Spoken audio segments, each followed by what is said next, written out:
నమస్తే prime one news కి స్వాగతం. సాధారణంగా డ్రంక్ అండ్ డ్రైవ్ లో పట్టుబడితే లైసెన్స్ రద్దు, కౌన్సిలింగ్ చలాన్లు వేస్తారు. కానీ ఉప్పల్ ఎస్హెచ్ఓ లక్ష్మీ మాధురి స్థానికంగా ఓ వ్యక్తికి బుద్ధొచ్చేలా చేశారు. తాగొచ్చని తండ్రిని ఉద్దేశించి కొడుకుతో నాన్న నాకు నువ్వు కావాలి, నువ్వు మరోసారి తాగి బండి నడపవని ప్రామిస్ చేయని తండ్రిని కదిలించేలా ఆమె ప్రమాణం చేయించారు. ఈ వీడియో చూసిన పలువురు మేడం మీరు గ్రేట్ అంటూ కీర్తిస్తున్నారు. నాకు నువ్వు కావాలి, ప్రామిస్ చెయ్యి.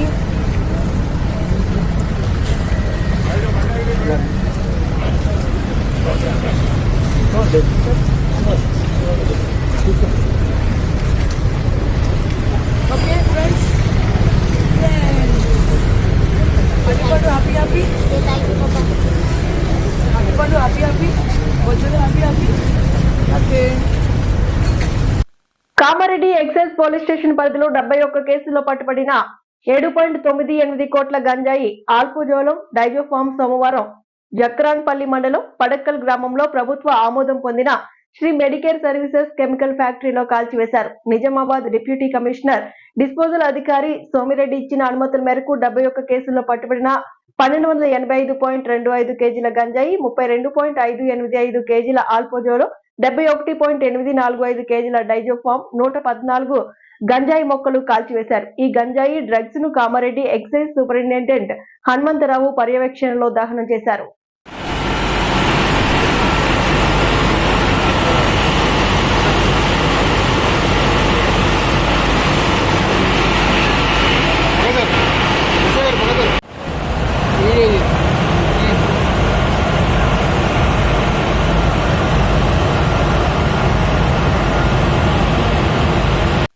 తెలంగాణ రాష్ట్ర రోడ్డు రవాణా శాఖ ఆధ్వర్యంలో హన్మకొండలోని హయగ్రీవాచారి గ్రౌండ్ లో ఏర్పాటు చేసిన ఎలక్ట్రికల్ బస్సులను ముఖ్య అతిథులుగా పాల్గొని ప్రారంభించారు. తెలంగాణ రాష్ట్ర రోడ్డు రవాణా శాఖ మంత్రి శ్రీ పొన్నం ప్రభాకర్, రాష్ట్ర రెవెన్యూ, గృహ నిర్మాణ, సమాచార శాఖ మంత్రి శ్రీ పొంగులేటి శ్రీనివాస్ రెడ్డి, రాష్ట్ర అటవీ దేవాదాయ శాఖ మంత్రి శ్రీమతి కొండా సురేఖ, ఎంపీ కడియం కావ్య, ఎమ్మెల్సీ బసవరాజు సారయ్య, ఎమ్మెల్యేలు నాయిని రాజేందర్ రెడ్డి, రేవూరి ప్రకాష్ రెడ్డి కలిసి ఈ కార్యక్రమంలో పాల్గొన్నారు. గౌరవవర్ధనపేట ఎమ్మెల్యే విశ్రాంత ఐపీఎస్ అధికారి శ్రీ కేఆర్ నాగరాజు కూడా పాల్గొన్నారు. ఈ కార్యక్రమంలో వరంగల్ మేయర్ శ్రీమతి గుండు సుధారాణి, కూడా చైర్మన్ శ్రీ ఇనగల వెంకట్రామరెడ్డి, రాష్ట్ర finance corporation chairman Shri Sirisilla Rajaiah, జిల్లా గ్రంథాలయ సంస్థ చైర్మన్ శ్రీ అజీజ్ ఖాన్, వరంగల్ జిల్లా కాంగ్రెస్ పార్టీ అధ్యక్షురాలు శ్రీమతి ఎర్రబెల్లి స్వర్ణ మరియు రోడ్డు రవాణా సంస్థ అధికారులు, జిల్లా కలెక్టర్లు శ్రీమతి పి ప్రావీణ్య, శ్రీమతి సత్యశారద, ఎన్పిడిసిఎల్ చైర్మన్ తదితరులు పాల్గొన్నారు. మోటార్ వాహనముల చట్టంలో పొందుపరిచిన నిబంధనలను ఖచ్చితంగా పాటిస్తానని ఇతరులకు తెలియజేస్తానని తోటి రోడ్డు వినియోగదారులని గౌరవిస్తానని, రోడ్డు ప్రమాదములు జరగకుండా నా కర్తవ్యాలను శ్రద్ధతో, అంతఃకరణ శుద్ధితో నిర్వహిస్తానని, ప్రజలందరూ మన రోడ్లపై సురక్షితంగా ప్రయాణం చేయడానికి నిబంధనలన్నీ అమలు చేసే విధంగా చూస్తానని ప్రమాణం చేస్తున్నాను. 6 గ్యారంటీలు, 420 హామీలు తక్షణమే అమలు చేయాలని, రైతు భరోసా కింద ఎకరాకు 15,000 ఇస్తామని 12,000 అని మాట నిలుపుకొని ముఖ్యమంత్రి రేవంత్ రెడ్డి మొత్తం రుణమాఫీ చేయని, 4,000 పింఛన్, తులం బంగారం, గృహజ్యోతి కింద 2,500 స్కూటీ, ఇలా చెప్పుకుంటూ పోతే 420 హామీలు నెరవేర్చలేని కాంగ్రెస్ ప్రభుత్వాన్ని ప్రజలు చేదరించుకుంటున్నారని, ఇలా హామీలు నెరవేర్చలేని ప్రభుత్వం స్థానిక సంస్థల ఎన్నికల్లో ఘోర పరాభవం తప్పదని హెచ్చరించారు. కాంగ్రెస్ రావాలి, మార్పు తేవాలి అంటూ ప్రజల్లోకి వచ్చిన కాంగ్రెస్ ప్రభుత్వం అన్ని విధాలుగా విఫలమైందని ప్రజలు అంటున్నారని, ఇకనైనా కాంగ్రెస్ ప్రభుత్వం పోవాలి, బీఆర్ఎస్ ప్రభుత్వం రావాలంటూ ప్రజలు విశ్వాసంగా ఉన్నారని అన్నారు.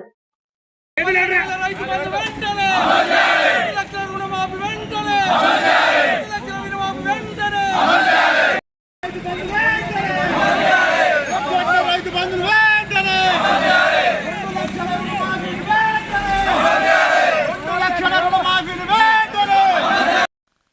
రాజధాని ఢిల్లీ వాసులకు ఇవాళ కాస్త ఉపశమనం లభించింది. ఇవాళ ఉదయం రాజధాని నగరంలో తేలికపాటి వర్షం కురిసింది. దీని కారణంగా వాతావరణం మారిపోయింది.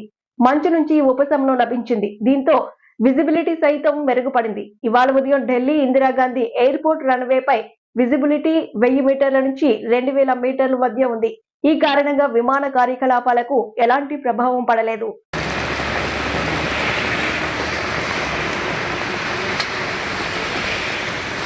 Fake news.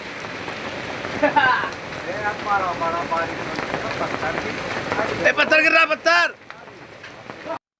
Chhattisgarh journalist Mukesh చంద్రార్కర్ హత్య కేసులో ప్రధాన నిందితుడు సురేష్ చంద్రార్కు పోలీసులు అరెస్ట్ చేశారు. హైదరాబాద్ లోని తన డ్రైవర్ ఇంట్లో తలదాచుకుంటున్న ఆయన్ను ఆదివారం రాత్రి సిట్ అదుపులోకి తీసుకుంది. అతడి జాడ కనుగొనేందుకు పోలీసులు 200 సీసీటీవీలు ఫుటేజ్లను పరిశీలించారు. 300 మొబైల్ నెంబర్లను ట్రేస్ చేశారు. సురేష్ భార్యను విచారించడమే కాకుండా అతడి బ్యాంక్ అకౌంట్లను ఫ్రీజ్ చేశారు.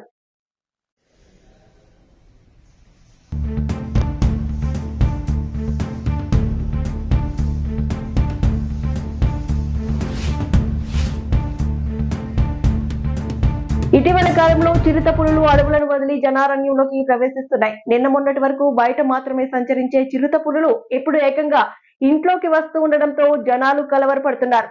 శ్రీశైలంలో చిరుత పులి కలవర పెడుతోంది. పాతాళగంగా మెట్ల మార్గంలోని పూజారి సత్యనారాయణ ఇంట్లో ఆదివారం అర్ధరాత్రి చిరుత సంచరించడం కలకలం రేపింది.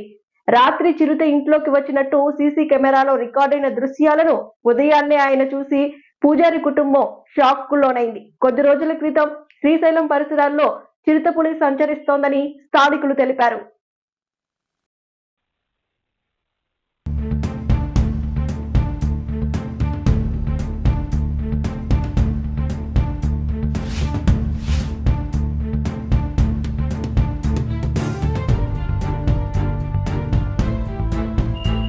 తొర్రూరు పోలీస్ స్టేషన్ లో ఏసీబీ అధికారులు దాడులు నిర్వహించారు. సిఐ కె జగదీష్ ని అదుపులోకి తీసుకున్న ఏసీబీ అధికారులు 2/10/2024 రోజున దంతాలపల్లి పోలీస్ స్టేషన్ లో ఓ కేసు విషయంలో 4 లక్షలు డిమాండ్ చేశారు. డబ్బులు 2 లక్షలు ఇచ్చిన బాధితుడు మిగతా 2 లక్షలు ఇవ్వాలని డిమాండ్ చేసిన సిఐ ఏసీబీని ఆశ్రయించిన బాధితుడు 2 లక్షలు లంచం తీసుకుంటున్నాడనే ఫిర్యాదుతో ఏసీబీ అధికారులు విచారించారు. సిఐ కె జగదీష్ పై కేసు నమోదైంది. సిఐ జగదీష్ ను అరెస్ట్ చేసి ఏసీబీ కోర్టులో హాజరుపరచనున్నారు ఏసీబీ అధికారులు.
దంతాలపల్లి పోలీస్ స్టేషన్లో అక్రమంగా పీడిఎస్ రైస్ తరలిస్తుంటే పట్టుకొని కేసు రిజిస్టర్ చేయడం జరిగింది.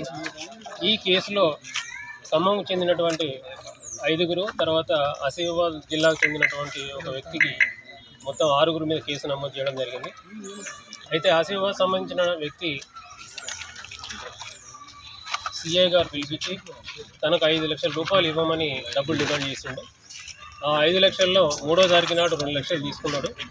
మిగిలిన డబ్బుల గురించి వేధిస్తే వరంగల్లో ఉన్న మా ఏసీబీ ఆఫీస్కి వచ్చి అతను ఫిర్యాదు చేయడం జరిగింది. అతని ఫిర్యాదు మేరకు కేసు నమోదు చేసి ఈరోజు జగదీష్ ఇన్స్పెక్టర్ గారి కార్యాలయానికి తొర్రూరుకు వచ్చినాము.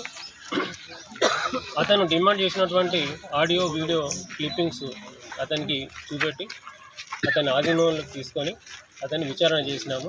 ఈ విచారణలో అతను డబ్బులు డిమాండ్ చేసినట్టు కూడా ఒప్పుకున్నాడు. అతన్ని మేము కస్టడీలోకి తీసుకొని హన్మకొండలో ఉన్న మా ఆఫీస్కి వెళ్తున్నాము. రేపు మార్నింగ్ ఏసీబీ కోర్టు వరంగల్లో మేము ప్రొడ్యూస్ చేస్తాము. అలాగే అందరికీ మనవి ఏంటంటే ఏ ప్రభుత్వ ఉద్యోగి అయినా మిమ్మల్ని మీ పని చేయుటకు గాను డబ్బులు డిమాండ్ చేస్తే మా టోల్ ఫ్రీ నంబర్ 1064 కాల్ చేయాలని మనవి. అలాగే ఈ రేడ్లో నా పేరు Sambaiah, DSP ACB Warangal range అండి. అలాగే సిఐలు ఎల్ రాజు, ఎస్ రాజు మరియు ఏసీబీ సిబ్బంది పాల్గొన్నారు. నా ఫోన్ నంబర్ వచ్చేసి 9154388912. మీరు ఎప్పుడైనా కూడా కాల్ చేసి ఫిర్యాదు చేయవచ్చు. రాజధాని బెంగళూరులోని సంగీత మొబైల్ కార్పొరేట్ ఆఫీస్ ను జేపీ నగర్ లో నూతన సంగీత మొబైల్ నూతన భవనాన్ని బీజేపీ ఎంపీ తేజస్విని సూర్య, సినీ నటుడు రమేష్ అరవింద్ ఈ షోరూమ్ ను ప్రారంభించారు. బీజేపీ ప్రతిపక్ష నాయకుడు ఆర్ అశోక్ జ్యోతిని వెలిగించారు. ఈ కార్యక్రమంలో బీజేపీ ఎమ్మెల్యే సికే రామ్మూర్తి పాల్గొన్నారు. 50 సంవత్సరాలు ముందుకు పోతున్న సంగీత మొబైల్ అధ్యక్షుడు డాక్టర్ ఆర్ రవిచంద్, ఆనంద్ భవన్ వ్యవస్థాపకుడు కేటీ వెంకటేశ్వరరావు ఈ కార్యక్రమంలో పాల్గొన్నారు. సంగీత మొబైల్ అధ్యక్షుడు మాట్లాడుతూ 1974లో ప్రారంభమైన అంచెలంచెలుగా 800 షాపులు ఆంధ్ర, తెలంగాణ, తమిళనాడు ముందంజలో ఉందని ఆయన మీడియాకు తెలిపారు.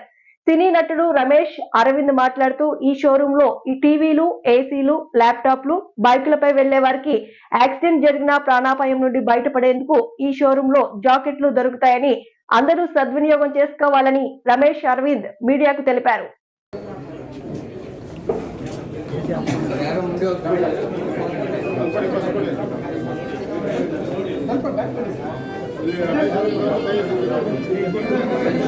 వెంకటేష్ కొట్టిందేవండి.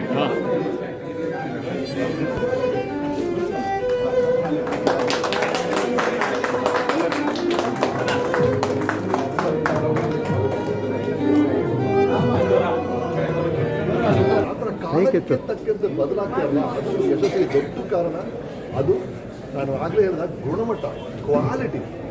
ಸಂಗೀತ 50 ವರ್ಷ ಹೆಂಗೆ ಉಳಿಯಿತು ಒಂದು ಸಂಸ್ಥೆ ಶುರುವಾಗುವ ಬಿಸ್ನೆಸ್ಸಲ್ಲಿ 80% ಬಿಸ್ನೆಸ್ ಸೋತು ಬಿಡುತ್ತೆ. ಒಂದು ಬಿಸ್ನೆಸ್ ಉಳಿ హన్మకొండలో ఉప ముఖ్యమంత్రి భట్టి విక్రమార్కకు అవమానం. ఎలక్ట్రిక్ బస్సుల ప్రారంభోత్సవంలో భట్టి విక్రమార్క ఫోటోని మర్చిపోయారు అధికారులు. అది గమనించిన తర్వాత ఫోటోని అతికించారు అధికారులు. బీజేపీ నాయకుడు బండి సంజయ్ ఫోటో పెట్టి భట్టి విక్రమార్క ఫోటో ఎలా మర్చిపోతారంటూ మండిపడ్డారు.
చూసారు కదండి, ఇవి బులెటిన్ అప్డేట్స్. మరిన్ని అప్డేట్స్ కోసం please do watch and subscribe Prime 1 News.